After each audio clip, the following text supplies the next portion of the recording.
kita ini lebih bijak gitu. Siapapun bijaklah menghadapi situasi yang seperti ini. Jangan menang sendiri dalam arti ngotot-ngototan. Wah, saya udah sekian puluh tahun bergerak di bidang transportasi, atau saya udah sekian tahun tidak mudik, saya harus mudik.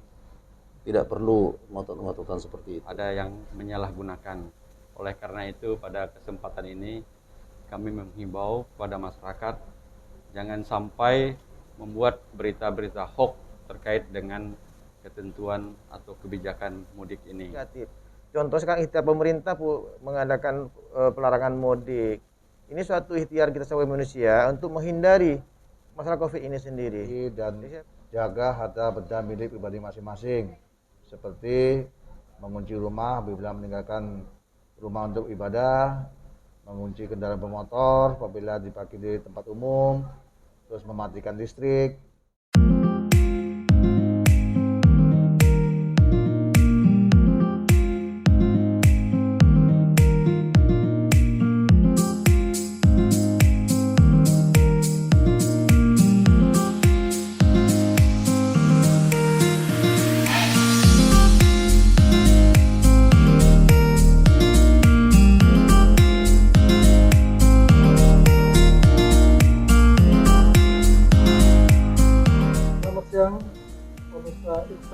Dimanapun Anda berada, senang sekali kita berjumpa lagi dalam program Talk Show. Kali ini kita akan berdiskusi mengenai sejauh mana persiapan pemerintah dalam mengantisipasi mudik Lebaran yang sebentar lagi akan kita. Nah, telah hadir di hadapan kita 4 orang narasumber yang memang punya kompetensi di bidangnya. Narasumber pertama adalah Bapak Ignatius. Beliau adalah Kepala Dinas Perhubungan Provinsi Kalimantan Barat. Selamat siang, Pak. Selamat siang. Narasumber kedua kita adalah Bapak Samuel. Beliau adalah Kepala Dinas Kominfo Kalimantan Barat. Selamat siang, Pak. Selamat siang. Narasumber ketiga kita adalah Bapak Sarip Amin. Beliau adalah Wakil Ketua DPRD Provinsi Kalimantan Barat. Ya. Dan narasumber keempat kita adalah Bapak Agus Dwi. Beliau adalah Dirlantas Polda Kalimantan Barat. Selamat siang, Pak. Ya. Seperti kita ketahui, pemerintah pusat melalui Presiden Jokowi telah memberikan pernyataan yang sangat jelas mengenai bagaimana menangani COVID-19 di Indonesia. Nah, salah satunya adalah bagaimana kemudian kita mengantisipasi peningkatan COVID-19 dengan melarang mudik yang setiap tahun selalu terjadi. Nah, di Kalimantan Barat, pemerintah juga sudah membuat sebuah keputusan bagaimana kemudian instansi-instansi terkait bekerja sama untuk mensukseskan program ini. Dan itu saya akan bertanya kepada Pak Ignatius, kira-kira sejauh apa Pak, program apa yang kemudian sudah dilakukan oleh pemerintah, khususnya adalah Dinas Perhubungan Provinsi Kalimantan Barat dalam menyukseskan program pemerintah saat ini, masuk penanganan COVID-19 dengan cara melarang orang masuk mudik. Ya, terima kasih. Saya mungkin flashback dulu ya ke belakang terkait larangan mudik ini. Pemerintah menetapkan keputusan larangan mudik ini tentu dengan pertimbangan yang sangat matang.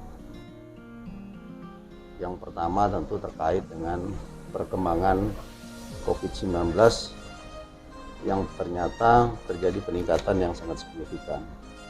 Dalam pidato Presiden terakhir, Kalbar ini termasuk 10 besar peningkatan. Kemudian yang kedua, dengan ditetapkan 10 besar, akhirnya kita masuk di dalam PPKM Mikro yang sebelumnya kita belum masuk ya. Sehingga dengan adanya peningkatan kasus, masuklah kita di dalam PPKM Mikro. konsekuensi dari diterapkannya PPKM Mikro berarti harus ada pembatasan-pembatasan. Dan larangan mudik ini ternyata hasil survei, kalau kita lihat survei yang dilakukan oleh teman-teman di Kementerian Perhubungan di Balitbang, ternyata bahwa walaupun sudah dilarang, potensi mudik ini masih sangat tinggi, masih cukup tinggi, bahkan bisa mencapai 11%, dan setelah dilarang masih juga turun dia 7%, jadi cukup besar. Sehingga memang tidak ada alasan lain untuk membatasi pergerakan orang. Pemerintah walaupun yang berat hati harus mengambil kebijakan ini untuk larangan mudik. Berdasarkan surat edaran Satgas Covid Nasional nomor 13 2021 itu sudah ditetapkan memang adanya larangan mudik, menindaklanjuti arahan dari Bapak Presiden kita. Kemudian Kemenhub juga mengeluarkan peraturan Menteri Perhubungan nomor 13 tahun 2021 dan ditindaklanjuti kita di daerah dengan diterbitkannya edaran gubernur nomor 443/215/5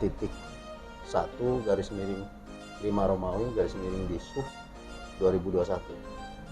Jadi regulasi sebenarnya sudah cukup yang kita siapkan. Kemudian secara teknis kita sudah beberapa kali rapat koordinasi bersama melibatkan instansi terkait, dan terakhir kami melakukan virtual meeting bersama semua kepala dinas perhubungan se-Kalimantan Barat untuk menindaklanjuti. Sebab teknis di lapangan tentu teman-teman di kabupaten kota ini jadi tahu teknis bagaimana nanti pelaksanaan daripada dua regulasi ini.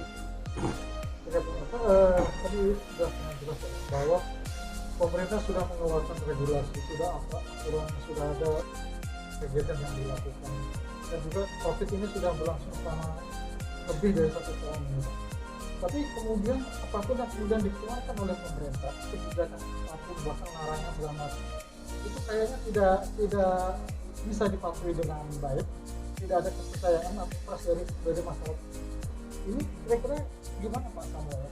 Apakah kemudian komunikasi yang dilakukan oleh pemerintah kepada masyarakat umum ini kurang bisa diterima, atau mungkin tidak bisa diterima, atau mungkin juga ada ketidakpercayaan terhadap pemerintah dalam hal ini, atau komunikasinya seperti apa yang belum bisa diterima? Baik, terima kasih. Terkait dengan kebijakan yang sudah dikeluarkan oleh pemerintah, baik pemerintah pusat kemudian ditindaklanjuti oleh pemerintah daerah, berbagai kebijakan sudah disampaikan kaitan dengan upaya untuk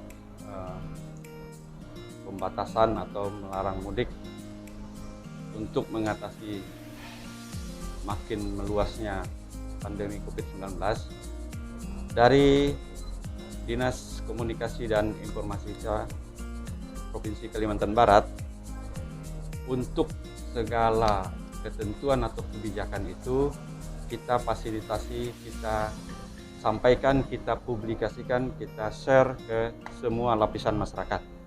Kaitan dengan ini kita juga mendapat arahan dan petunjuk dari Kementerian Kominfo bagaimana kita mempublikasikan, men-share dan bersinergi dengan semua pihak untuk menyampaikan informasi ini sampai ke pelosok daerah untuk wilayah Republik Indonesia ini, utamanya juga untuk Provinsi Kalimantan Barat.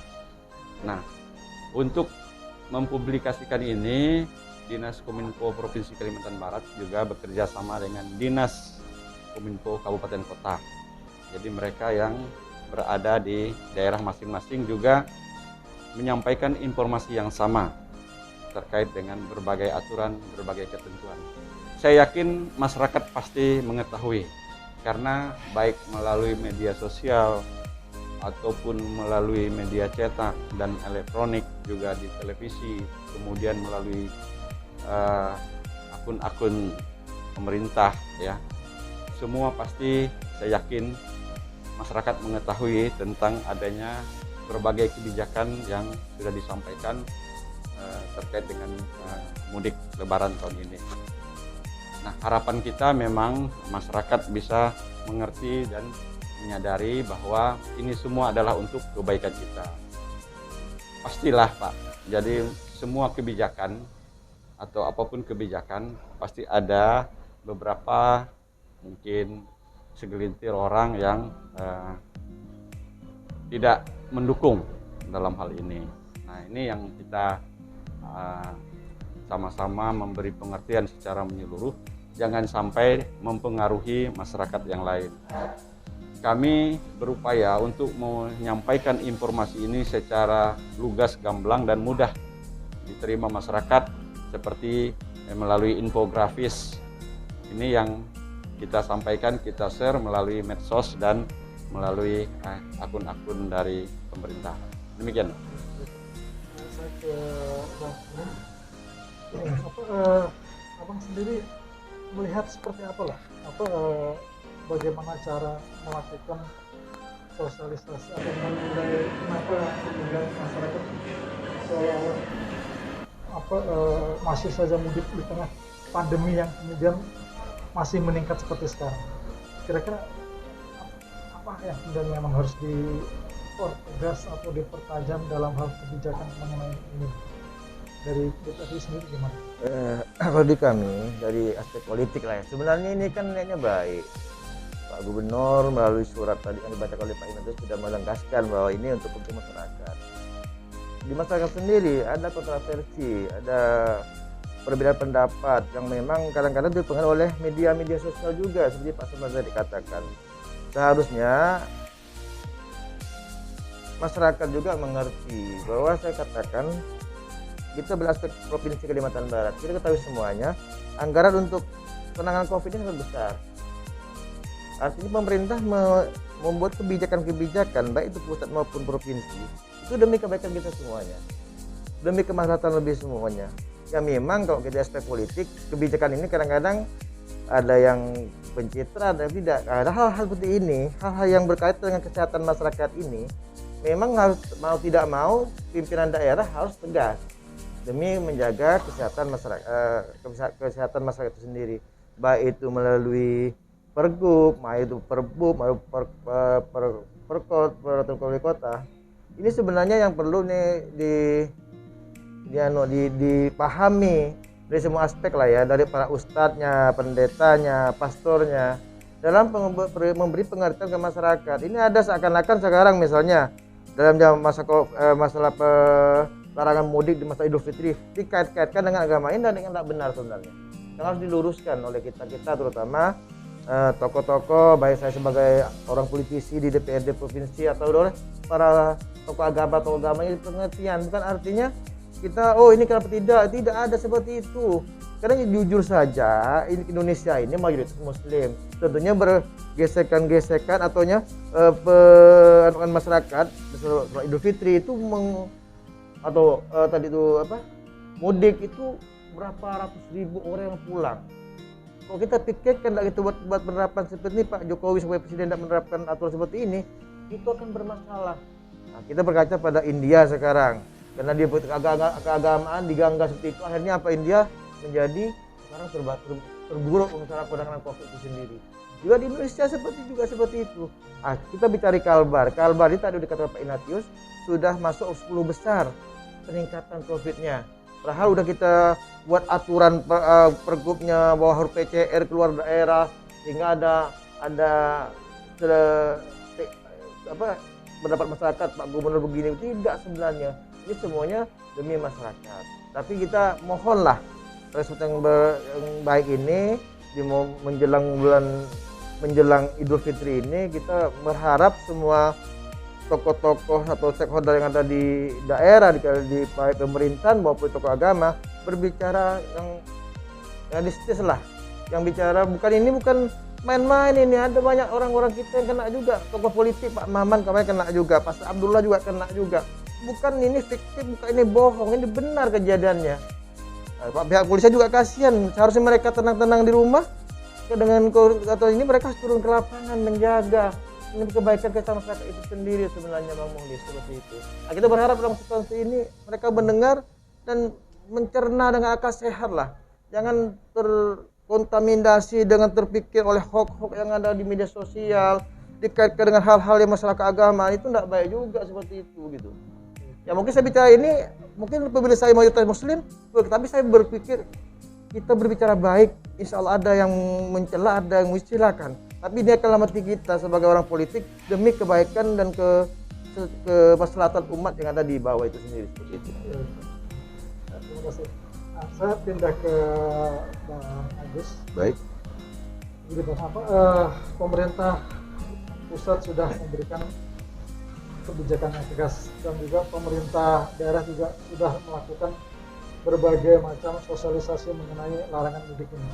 Nah, dalam praktek di lapangannya, seperti apa yang sudah dilakukan oleh kepolisian sebagai institusi yang berhadapan langsung dengan kondisi di lapangan, kebijakan apa yang sudah dilakukan, kemudian juga penanganannya seperti apa? Ya, terima kasih atas waktu diberikan.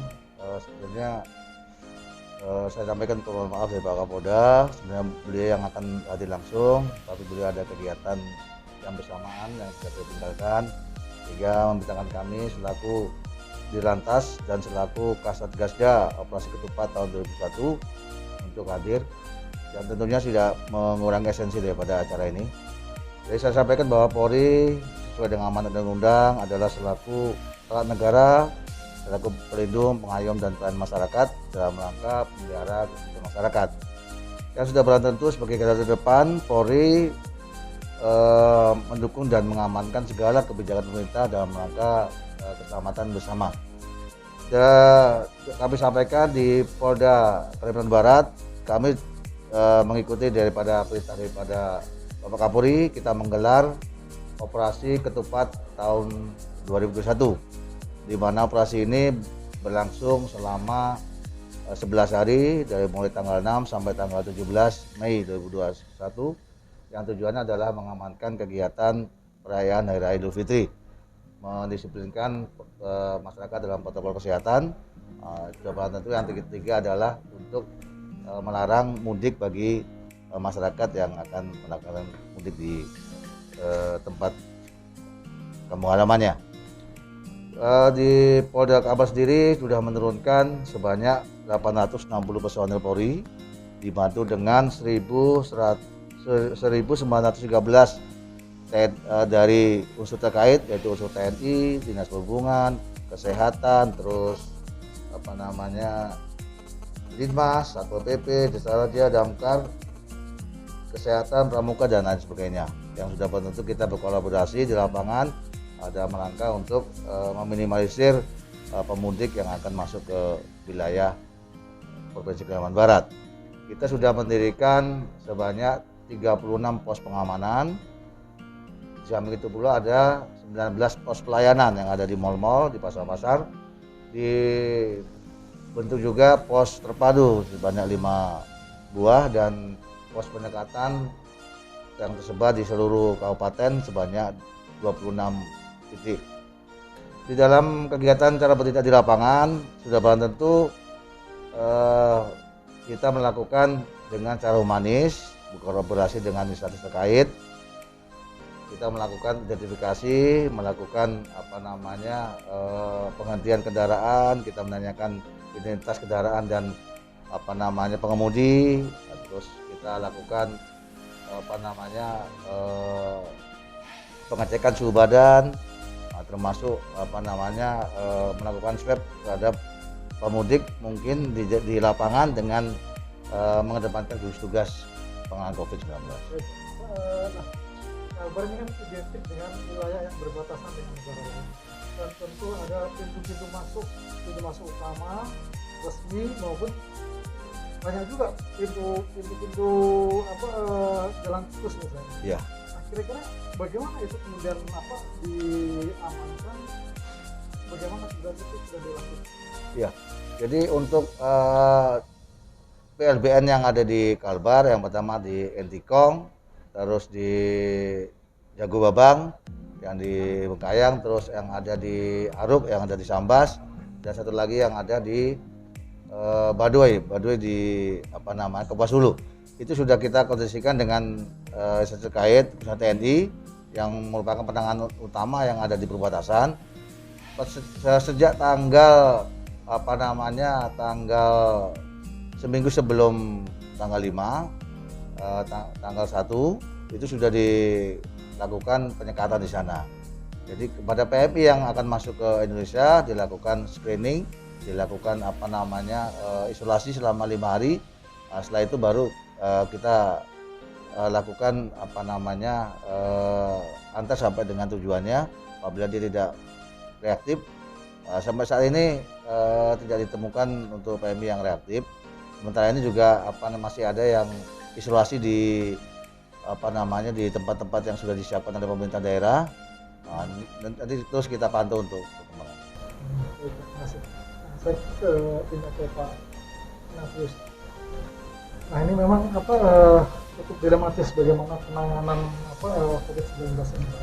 Di satu sisi pemerintah ingin menangani COVID, tapi juga di satu sisi itu terkait dengan masalah ekonomi dan juga kesehatan. Nah, ada satu yang kontradiksi. Pemerintah ingin menangani masalah kesehatan, tapi juga ekonomi bangkit misalnya. Ekonomi tetap berjalan misalnya. Nah, bagaimana dalam masalah penanganan COVID-19 itu terkait dengan pelarangan mudik itu, Pak? Misalnya bagaimana kemudian memberikan insentif khusus kepada biro-biro perjalanan atau mungkin kendaraan atau perusahaan-perusahaan yang kemudian angkutan yang ada supaya mereka tetap hidup. Itu kemudian apa yang sudah dilakukan dalam penanganan COVID itu sendiri? Ya, terima kasih. Terkait dengan kebijakan larangan mudik ini kan kebijakan nasional.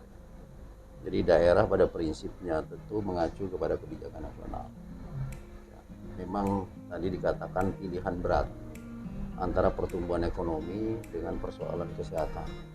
Ya, tentu harus ada keputusan dalam hal ini. Ya, pemerintah di sini memang kalau kita lihat dari beberapa regulasi yang muncul atau yang dikeluarkan, itu kan lebih mengutamakan kepada kesehatan, walaupun tidak mengabaikan sebenarnya dari sisi ekonomi. Kita berharap walaupun fokus kita mengutamakan keselamatan masyarakat, tapi ekonomi tetap jalan.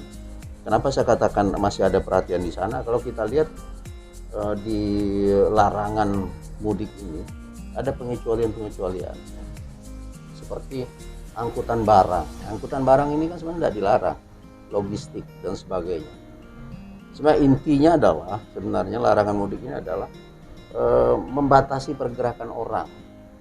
Inti utamanya kan di sana, sehingga tidak terjadi penularan. Kita pahami budaya Indonesia yang begitu kental dengan silaturahmi pada saat hari raya, itu sebenarnya berpotensi sangat besar. Tidak usah jauh-jauh kita bayangkan yang lebih luas. Satu orang saja melakukan perjalanan, berapa titik yang harus dia lewati kalau dia ke Kapuas Hulu? Pasti ada beberapa titik dia singgah. Dan di titik-titik dia singgah ini kan potensial dia sebenarnya menulari. Kalau dia OTG ya, pasti potensial dia menulari orang. Sepanjang perjalanan itu baru satu orang. Kalau mobilisasi sekian banyak orang, betapa banyaknya orang yang potensial akan tertular ya. Kita pahami memang ini harus ada solusi. Jadi sehingga ada pengecualian angkutan logistik, angkutan barang itu masih dimungkinkan. Kemudian ibu hamil dan seterusnya. Ada cukup banyak pengecualian yang diberikan, termasuk yang melakukan perjalanan dinas untuk baik teman-teman TNI Polri, kemudian ASN, termasuk juga pegawai swasta masih dimungkinkan kalau mereka melaksanakan tugas-tugas kedinasan mereka. Ini berarti sebenarnya tidak dalam bentuk lockdown, ya. Memang ada larangan mudik, tapi yang kegiatan non mudik kan masih berjalan, ya, masih bisa bergerak. Ya. Memang pergerakan orang ini dibatasi dengan ada larangan, tapi pergerakan barang masih dimungkinkan. Ya. Dan ini tentu ada dampak di bidang transportasi. karena regulasi ini kebijakan nasional, jadi tentu kita nanti tidak bisa memberikan keputusan sendiri di dalam tadi yang dikatakan ada insentif atau apa ya. Kita berharap memang ada regulasi-regulasi lanjutan yang bisa memberikan celah ya. Ada regulasi lanjutan yang bisa memberikan celah untuk seperti yang dikatakan tadi, insentif bagi para mereka yang bergerak di bidang transportasi dan sebagainya ya. Saya pikir keinginan seperti itu ya perlu dikaji kembali ya. Perlu dikaji oleh pemerintah, karena kita tahu pemerintah juga dihantam COVID ini sudah babak belur juga kan dari sisi penganggaran dan sebagainya. Jadi oleh karena itu memang dituntut kita ini lebih bijak ya. Siapapun bijaklah menghadapi situasi yang seperti ini. Jangan menang sendiri dalam arti ngotot-ngototan. Wah, saya udah sekian puluh tahun bergerak di bidang transportasi, atau saya udah sekian tahun tidak mudik, saya harus mudik. Tidak perlu ngotot-ngototan seperti itu.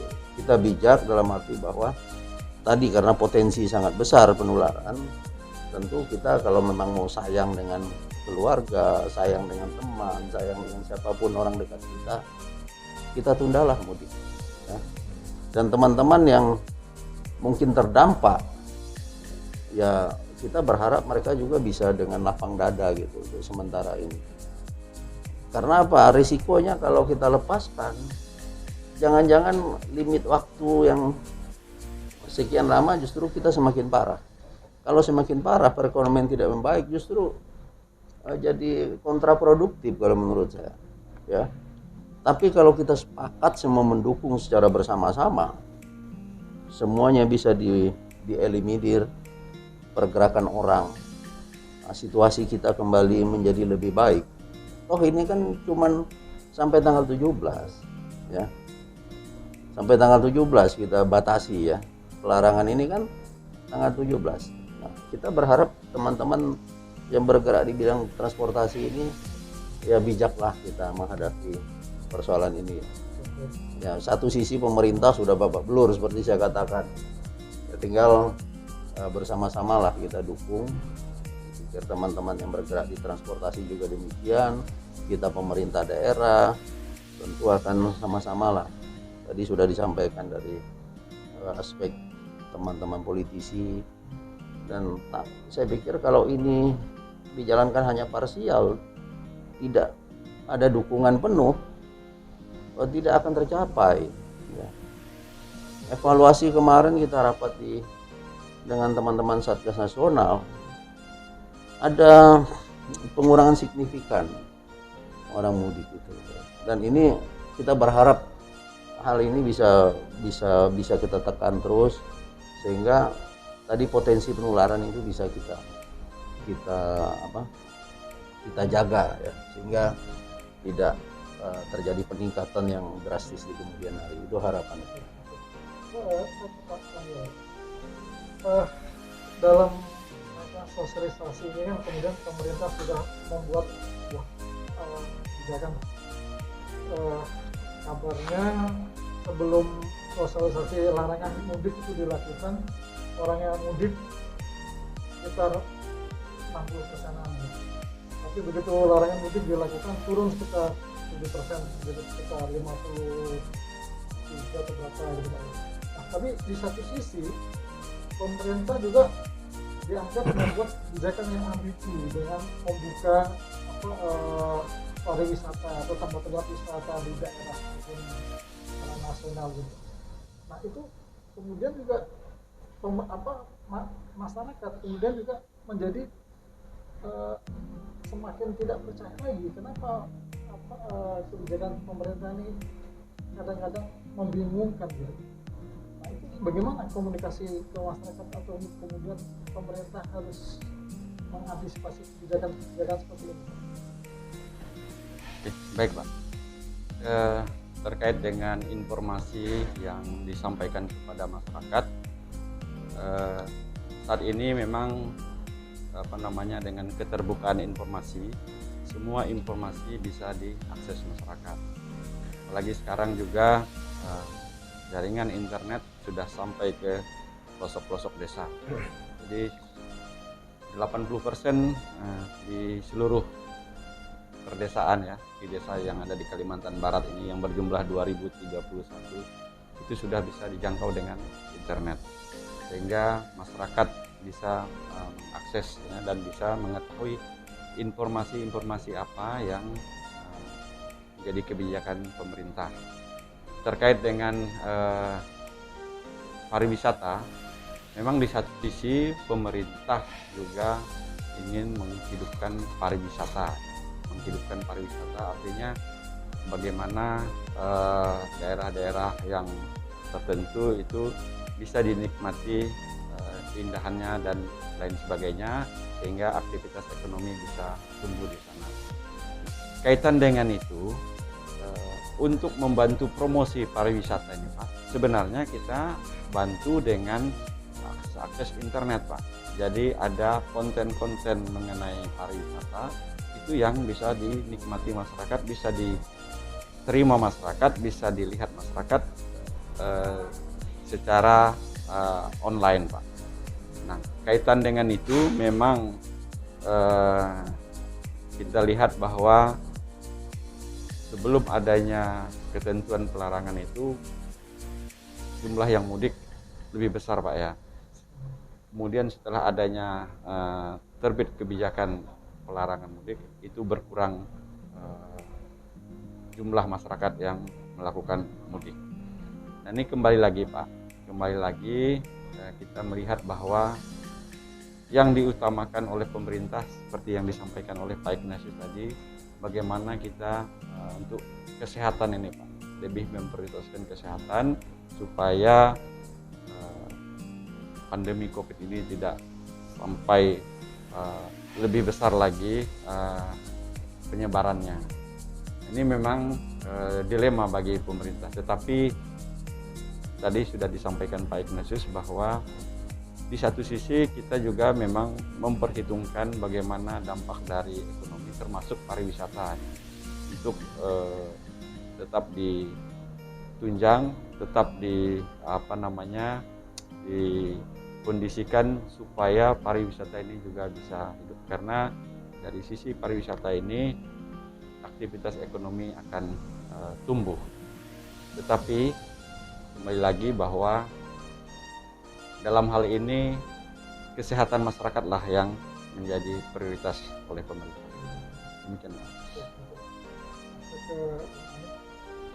Tadi ada poin-poin menarik yang kemudian juga bisa dieksplor secara politik, misalnya bagaimana juga kemudian penanganan secara insentif kemudian dilakukan misalnya, dan juga kemudian hal-hal yang mengenai peningkatan ekonomi juga bisa berjalan di tengah upaya untuk kemudian meredam keinginan mudik ini. Kira-kira kekuatan politik yang kemudian sudah dilakukan DPR di opini sendiri dalam melihat ini seperti apa? Dan bagaimana penanganan? Kalau kita ini kan, maka tadi katakan ini kan kebijakan pusat, kita hanya menjalankan. Artinya kalau kami dari PDIP hanya memberi pemahaman aja ke masyarakat. Contohnya tadi katakan bahwa yang Pak Muhlis katakan pemerintah agak ambigu masalah wisata apa yang dibuka. Kalau kita dari aspek yang kebaikan husnuzon ya, lihat baiknya, salah satu untuk meningkatkan ekonomi mungkin yang pertama. Yang kedua, sekarang ada nih kayak misalnya pariwisata provinsi, mereka menggerakkan wisata daerah masing-masing. Jadi misalnya Kota Pontianak ada potensi wisata, dibuka potensi wisata itu sehingga mereka tidak perlu ke Singkawang. Sehingga untuk penyebaran dari Kota Pontianak ke Singkawang kan berkurang. Saya berpikir positif seperti itu ya. Jadi jangan sampai, ini kan ada berpikir masyarakat, kenapa ambigu pemerintah ini, mudik dilarang, wisatanya dibuka. Perlu diingat juga ada kebijakan provinsi, kabupaten, kota, mereka sudah mulai menggalakkan wisata daerahnya masing-masing. Contoh Kota Pontianak, alun-alun Kapuas, sungai itu dengan tetap menerapkan protokol kesehatan. Ya kalau kita bicara aspek negatifnya pasti kok lihat, ini pemerintah saya terserah semuanya. Nah, kita bicara, mungkin pemerintah saya katakan di aspek politiknya serba salah. Kadang-kadang kita berpikir ada penegasan dari kita, Ada yang lawan-lawan politik kita udah dilarikan ke hal yang negatif, ini yang tidak benar. Nah, kita berharap dengan kondisi COVID seperti ini, semua komponen orang politik, itu partai apa kayak apa yang namanya berdasarkan keagamaan atau berdasarkan nasionalis, marilah berpikir sama-sama bahwa kebijakan ini betul-betul untuk kebaikan masyarakat. Saya yakin kalau semua berpikir seperti itu dengan tidak membuat media sosial yang polisi beginilah, pro dan kontra ini selalu ke pihak yang inilah, minoritas itu yang salah. Nah, kita berpikir sekarang bagaimana program ini, pelarangan mudik ini kita berpikir positif demi kepentingan masyarakat. Kita jangan jauh-jauh lah Kalimantan Barat. Kita berpikir Malaysia, Kuching sajalah. Nah, Kuching itu udah setahun lockdown ya Pak ya? Udah setahun. Kok kita ke situ Pak? Itu negara muslim juga kok. Kenapa enggak bekerja ke situ? Kenapa enggak baca yang lain-lainnya seperti itu? Nah, itu Malaysia. Itu lockdown enggak bisa beraktivitas apa-apa ke sini. Tapi di sana enggak ada masalah. Ini yang kita berharap di Kalimantan Barat contohnya lebih bukan kita bicara nasional, susah kok nasional ya. Jika Kalimantan Barat yang bisa mengacu pada Malaysia seperti itu. Jadi kita nanti kalau kita di DPRD selalu hanya memberi pemahaman-pemahaman. Misal ada undangan, walaupun tetap menerapkan protokol kesehatan dari pihak kepolisian dan TNI, kadang-kadang kita menerapkan, marilah ikuti apa yang dianjurkan pemerintah. Pemerintah itu tidak akan mungkin mencelakakan masyarakatnya, mencelakakan rakyatnya, tentulah untuk demi masyarakat semuanya. Walaupun kadang-kadang ada perlu dikeraskan kadang-kadang, misalnya ada kafe-kafe yang itu kadang-kadang pihak kepolisian dan pihak Pol PP cukup keras lah gitu, kita dukung karena itu untuk kebaikan kita semuanya. Nah juga sebenarnya tadi udah Pak Ignatius, Pak Samuel, kadang-kadang wisata ini dibuka biar ekonomi masyarakat ini juga tidak terlalu terpuruk lah ekonominya. Nah jadi mereka tidak mau juga kan kok menyebabkan mudik, mereka duitnya habis juga balik kampung. Kan harus seperti itu, walaupun jauh-jauh hari kalau dilarang mudik, sebelum dilarang mereka udah ada yang pulang sebagian, tapi kan tidak sebesar yang seperti biasa. Ada penurunan yang cukup signifikan untuk seperti itu Bang Musi, seperti itulah mungkin menurut saya. Tapi kalau kami di Dewan ini hanya karena tidak ada kebijakan, kami hanya fungsi kami hanya penganggaran, pengawasan dan buat perdagangan seperti itu. Tapi untuk menyukseskan program Pak Gubernur misalnya di Kalimantan Barat, kita hanya memberi pengertian ke masyarakat. Nah, yang logis, yang masuk akal gitu Pak. Oh ini seperti kebijakan seperti ini, jangan disalahartikan. Contoh mahasiswa jangan terlalu mengartikan oh Pak Gubernur ini begini, jangan. Karena kan Pak Gubernur itu pertengahan tangan dari pusat, hanya meneruskan kebijakan pusat di sini. Nah, kalau ada masyarakat berpikir Pak Gubernur ini sebelum pilih begini, tapi sekarang sudah dipilih, mereka Pak Gubernur tidak berani juga melawan pemerintah pusat. APBD kita udah berkurang 8% Pak Ignatius jadi potong dengan Pak Samuel. Kita juga nanti banyak pembangunan kita yang terhalang karena kita berani berlawan ke pusat. Sedangkan kita ini istilahnya Pak Gubernur sebab perpanjangan tangan dari pemerintah pusat, seperti itu Pak Muhlis. Iya. Menarik Mbak. Nah, sekarang ini banyak cerita nih Pak Agus. Ya. Sentingan kawan-kawan ini. Nah, ngapain sih pakai penyekatan misalnya? Toh juga hanya ditempel doang, atau mungkin kita berangkat subuh-subuh aja nggak ada polisinya katanya. Itu kalau di lapangan gitu gimana tuh Pak? Apakah kemudian penjagaan penyekatan itu sudah dilakukan efektif di lapangan, atau juga kemudian sosialisasi yang sudah dilakukan kepada para warga ini sudah masif sehingga mereka kemudian kalaupun mudik mereka bertindak baik, ataupun mereka ketika dikasih peringatan kemudian mau balik atau seperti apa gitu. Ya, sebenarnya untuk larangan mudik kan sudah lama kita gaungkan kepada masyarakat, yang ada pemerintah, terus dari kabupaten pula dengan media sosial dan kegiatan bimas kita di lapangan. Sebenarnya sudah lama kita terus-menerus gemborkan supaya masyarakat tidak mudik, tidak menyebarkan COVID ini ke daerah kamu masing-masing. Di lapangan sementara ini memang kita sudah maksimal, seperti kita lihat di jajaran Polda Metro Jaya sampai dengan Polda Jawa Barat, sekat lagi ke Polda Jawa Tengah, sekat lagi ke Jawa Timur, sampai ke Bali dari Lampung. Ini sudah maksimal sebenarnya sudah. Ya memang keterbatasan daripada sumber daya manusia yang ada dibandingkan dengan jumlah pemudik yang cukup besar. Seperti tadi malam kita lihat di TV pemudik ini rupanya sudah mulai membuat strategi-strategi baru, seperti dia mudiknya nggak sendiri tapi motor berkumpul semuanya sehingga bobol di daerah Jawa Barat kalau salah. Karena tidak mungkin lagi untuk petugas yang minim kita melakukan suatu penyekatan yang yang cukup ini ya, cukup kaku di sana. Ya itulah memang dibutuhkan kesadaran daripada masyarakat bahwa COVID ini memang ada di sekitar kita. Jadi tidak mungkin kita melakukan tindakan-tindakan yang sangat tidak manusiawi di lapangan, tapi dengan humanis. Dan kita juga tetap mengimbau kepada masyarakat untuk tetap melakukan himbauan tidak mudik sebisa mungkin. Oke, baik. Pemirsa Insight Talk dimanapun Anda berada, kita mau masuki tahap closing statement. Saya persilakan kepada Ignatius untuk memberikan closing statement terakhir untuk sesi. Ya, terima kasih ya.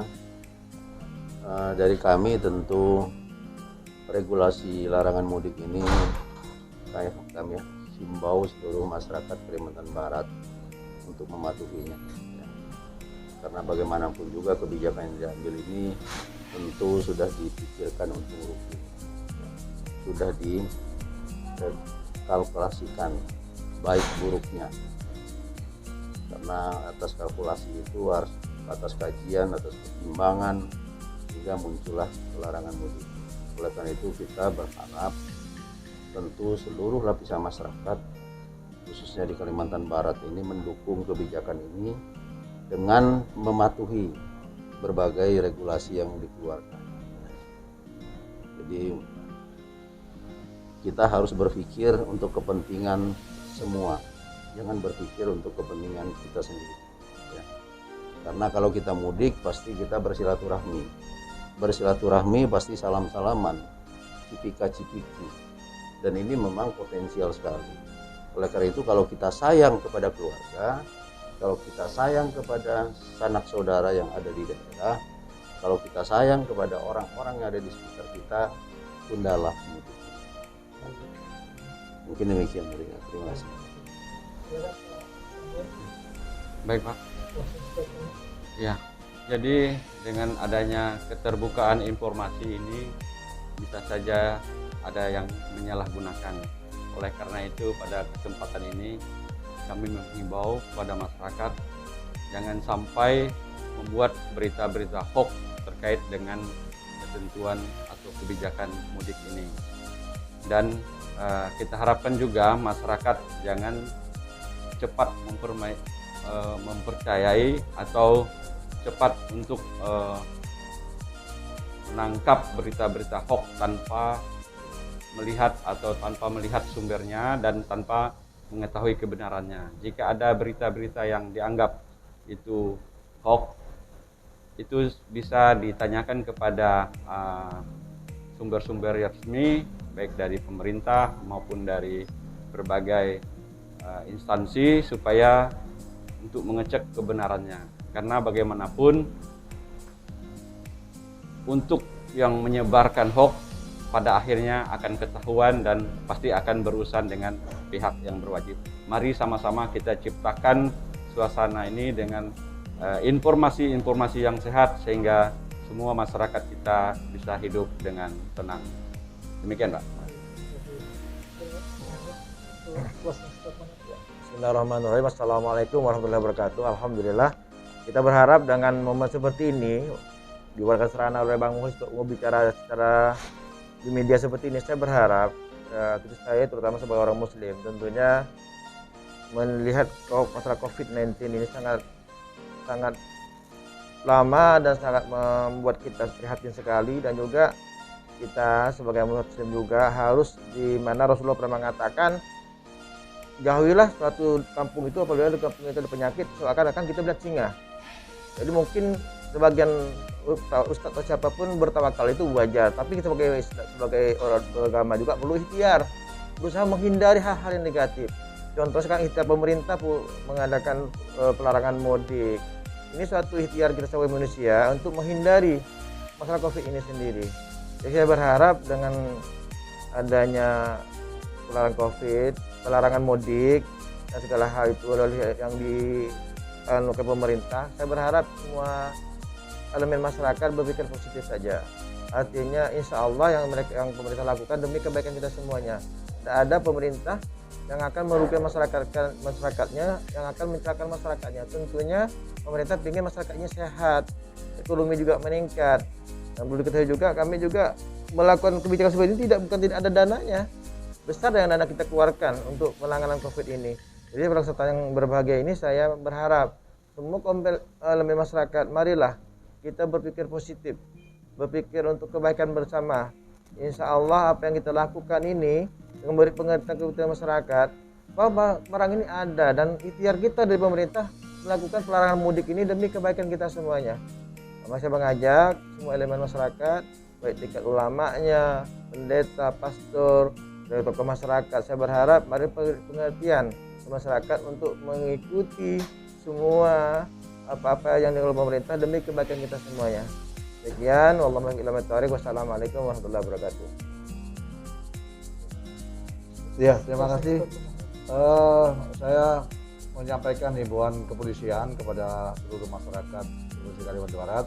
Yang pertama, depan tentu jaga keselamatan pribadi dan jaga harta benda milik pribadi masing-masing, seperti mengunci rumah apabila meninggalkan rumah untuk ibadah, mengunci kendaraan bermotor apabila dipakai di tempat umum, terus mematikan listrik, mematikan kompor, gas dan segala macam untuk menghindari kebakaran. Yang kedua adalah sudah tentu patuhi peraturan lalu lintas bila berkendaraan di jalan, berkendara dengan aman dan selamat karena keluarga kita menunggu di rumah. Yang ketiga sudah tentu patuhi protokol kesehatan guna mencegah penyebaran COVID-19 di sekitar lingkungan kita. Yang terakhir, jangan lupa tetap kita menunda mudik untuk keselamatan kita bersama. Terima kasih. Wassalamualaikum warahmatullahi wabarakatuh. Demikianlah pemirsa Instan dimanapun Anda berada.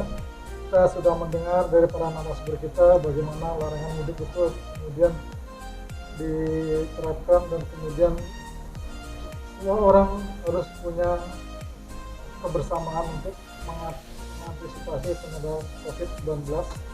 Seperti kita ketahui tahun lalu setelah adanya lebaran ada peningkatan sekitar 93% peningkatan COVID. Setelah itu kemudian libur panjang juga terjadi peningkatan.